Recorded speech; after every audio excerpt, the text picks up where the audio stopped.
यहीं तक जाना। सिद्धार्थ के पैदा होते ही ज्योतिषों ने अलग अलग भविष्यवाणी की और एक महत्वपूर्ण बात उन्होंने कही कि वो एक महान सन्यासी बनेगा, यानी राजमहल छोड़ देगा, जो कि राज परिवार के लिए बिल्कुल भी अच्छा नहीं था। सिद्धार्थ के पिता शुद्धोदन बचपन से ही कोशिशों में रहे कि किसी भी प्रकार से सिद्धार्थ को एक राजा ही बनाया जा सके। उनके इतने सारे प्रयासों के बावजूद कभी कभी सिद्धार्थ के मन में जीवन मृत्यु के प्रश्न अवहेलना करने लगते। आप सोचिए, सोचकर देखिए, यदि सिद्धार्थ की जगह आप होते तो क्या समाज की सच्चाई छिपा पाना इतना आसान होता? कभी कभी तो शायद ये लगने लगता कि आखिर ये क्या जीवन है।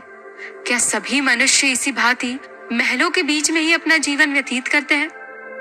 क्या इस संसार में केवल और केवल महल है?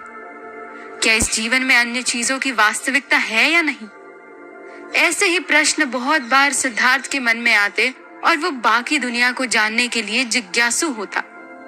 बाहरी दुनिया को अधिक दिन तक छिपा पाना राजा शुद्धोदन के लिए भी कठिन था। और फिर एक दिन सिद्धार्थ निकल ही गए महल से बाहर। इस धूमधाम और विलासिता से भरे जीवन ने ही शायद उन्हें ये सोचने पर मजबूर किया होगा कि वो कुछ और भी जाने। उन्हें भी लगा होगा कि इस महल से बाहर भी जीवन है।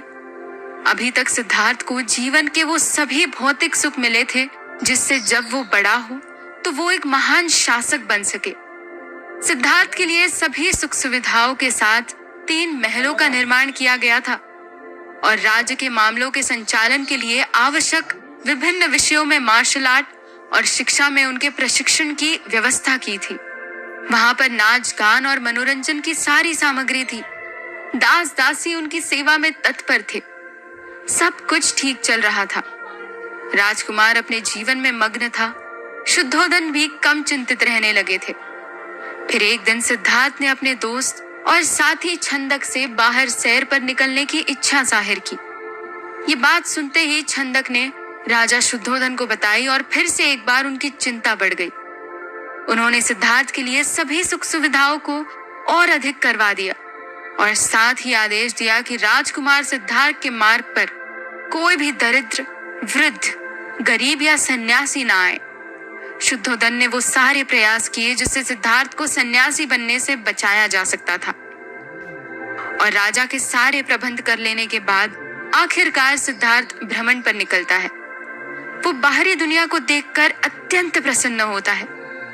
बाहरी दुनिया उसे बहुत प्रभावित करती है। चारों तरफ हरियाली, पेड़ पौधे, चहचहाती चिड़िया, जंगली जानवर, नदी, तालाब, सुंदर से गांव उसे बहुत आकर्षक लगता है। परंतु जब वो वापस महल को लौटने लगता है तो उनके मार्ग से वृद्ध व्यक्ति गुजर रहा होता है। सिद्धार्थ उसे देखकर आश्चर्य में था। आखिर ऐसा व्यक्ति तो उसने आज तक नहीं देखा था। कौतूहल के मारे वो अपने साथी छंदक से पूछता है, ये कैसा मनुष्य है छंदक? ये इतना झुककर क्यों चल रहा है और वो लाठी के सहारे क्यों चल रहा है? छंदक चुप रहा, पर सिद्धार्थ के बार बार पूछने पर उसे बताया वह व्यक्ति वृद्ध है, बूढ़ा हो चुका है। फिर से सिद्धार्थ ने पूछा, ये वृद्ध क्या होता है? छंदक जवाब देता है, राजकुमार, वृद्धावस्था में शरीर निर्बल हो जाता है। एक आयु के बाद सभी वृद्ध हो जाते हैं। सोचने और समझने की शक्ति कम हो जाती है। ये व्यक्ति भी एक समय हमारी ही तरह रहा होगा, हष्ट पुष्ट, एक युवा के समान, पर एक दिन सभी वृद्ध होते हैं।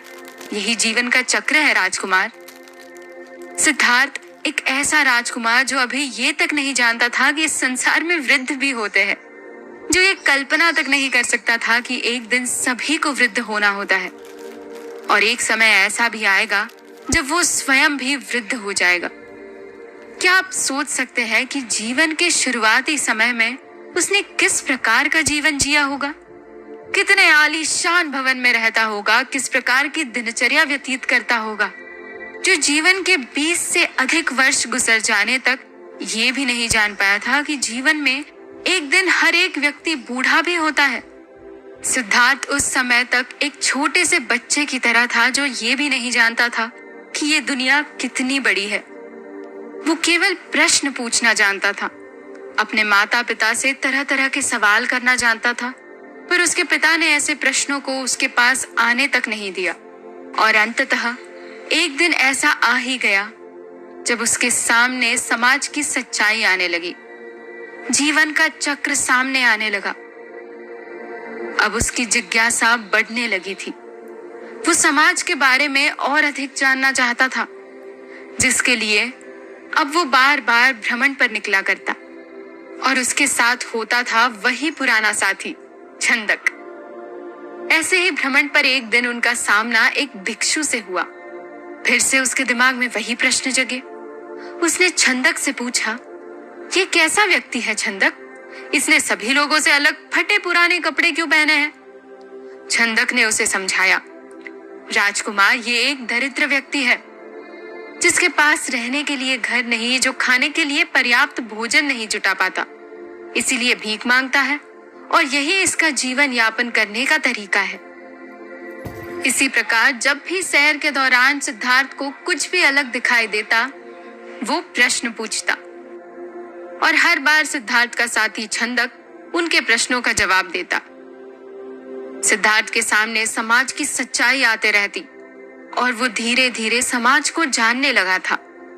सामाजिक रीतियों प्रथाओं की तरफ भी उसका ध्यान जाने लगा था। और एक दिन उनका सामना हुआ एक मृत्युशैया से। एक लोगों का समूह एक मृत व्यक्ति को उसके क्रियाकर्म के लिए ले जा रहा था। सिद्धार्थ आश्चर्य से पूछता है, ये कैसा व्यक्ति है छंदक? हमने आज तक ऐसे व्यक्ति को नहीं देखा जिसे 4 लोग अपने कंधे पर ले जा रहे हो और उसके पीछे पीछे इतने सारे लोग जा रहे हो। छंदक जवाब देता है, राजकुमार, ये व्यक्ति मृत्यु को प्राप्त हो चुका है। इसका जीवन काल अब समाप्त हो गया है। सिद्धार्थ फिर से पूछता है, ये मृत्यु क्या होती है? इसका क्या अर्थ हुआ कि जीवन काल समाप्त हो गया है? छंदक जवाब देता है, राजकुमार, इस दुनिया में जिस भी प्राणी ने जन्म लिया है उसे एक दिन मरना ही है। यानी जो जन्म लेगा उसकी मृत्यु भी होगी, और पृथ्वी के इसी नियम से एक दिन सभी मृत्यु को प्राप्त हो जाते हैं। ये जानकर सिद्धार्थ के मन में भ्रम का एक और पर्दा उठा। उसने जाना कि एक दिन सभी की मृत्यु होनी निश्चित है और ऐसे ही एक दिन उसकी भी मृत्यु हो जाएगी। इस सत्य को जानकर वो अब अशांत रहने लगा था। उसका मन अब महलों में नहीं लगता और बहुत बार उसका मन महल छोड़ने को उतारू होता। वो चाहता था कि वो जीवन मृत्यु के इन प्रश्नों को समझे, और इन्हीं प्रश्नों में उलझे सिद्धार्थ को एक दिन गेरुआ वस्त्र धारण किए साधु मिले। छंदक ने बताया कि साधु संन्यास ग्रहण कर गृहस्थी से मुक्त होता है और तप के माध्यम से सत्य की खोज में लगा रहता है। अब सिद्धार्थ जानना चाहता था कि क्या मृत्यु के बाद भी जीवन होता है?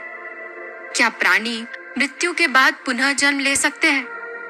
यही उस समय के सबसे महत्वपूर्ण प्रश्न थे। इन्हीं के आधार पर धर्म का पालन करने को कहा जाता था, और आज सिद्धार्थ का मन इन्हीं प्रश्नों पर अटक गया था। आखिर इन प्रश्नों का जवाब पाने के लिए सिद्धार्थ ने क्या किया? क्या सिद्धार्थ ने अपने परिवार को छोड़ दिया?